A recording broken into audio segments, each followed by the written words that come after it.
बच्चे बच्चियां हैं बतौर चरवा यहाँ काम कर रही है, अपने लेबरों को चरा रहे हैं। बहुत खूबसूरत मंजर है। पीछे कदम पहाड़, रिवर, बच्चे बच्चियां, नेचुरल लुक है बिल्कुल। और आजकल लोग सोलर प्लेट भी इस्तेमाल कर रहे हैं पानी निकालने के लिए। पहले ये नहीं था, इस वजह से पानी अभी डेप्थ पे गया है। और वो पहाड़ खाई में आपको दरख्त नजर आए, ये लिफ्ट की है। अगर करीब से अगर आप बंदा जाए तो बहुत खूबसूरत लगती है।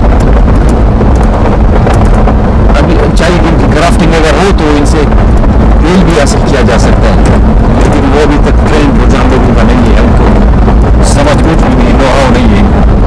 हो सकता है इन फ्यूचर ये जो दरख्त हैं ओलिव ट्रीज की, इनकी क्राफ्टिंग हो जाए और सोर्स ऑफ इनकम इनके लिए हो, और उन्हें बहुत पोटेंशियल कैपेसिटी है।